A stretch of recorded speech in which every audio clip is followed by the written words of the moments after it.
Mēs jau droši vien visi pazīstam, ko Simsdeča autori, ko Turaga stosta autori braucīja ar izstādēm, Boņaka balva sanāmusi. Es gribētu sacīt, ka ir liels atrodums ko skolotājiem, mūsim jaunīšiem, Baltinovai, mūsu skolai un arī Latgolai. Stundas bieži vada ārpus klases sīnām. Ja jauniešus vada ekskursijos, gan braukusi, gan iz Riezekni, iz muzejiem, gan uz Olūksni, gan uz Reigu. Šogad pie mūsu strodava arheologi Jūra Urtāna vadībā. Un ja jauniešus aizveda arī iz Piļuskalnu, tepat iz Piļuskalnu, iz Zvanu kalnim, lai kopā ar arheologiem strodotu.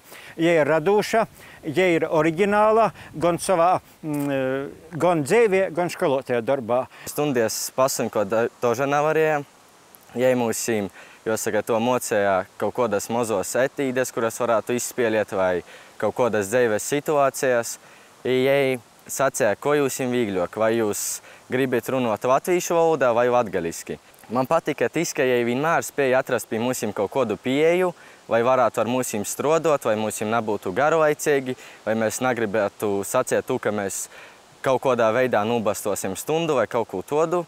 Jāsaka, ka cilvēks toži ir ļoti jauka sīvīte dēļ tam, ka ja vienmēr, ka mani satīk, ja to pat pazasveicinājās, ja parunot ar tevi, arī ar jū vari parunot. Un Annelēs nuvēlēju, lai jai dakto pat iz priekšu, lai tu oriģinālu savu dzīves uztveri izplata un īdas mūsus arī porējus, lai to latgaliskumu notur Baltinovā, Latgolā, Latvijā.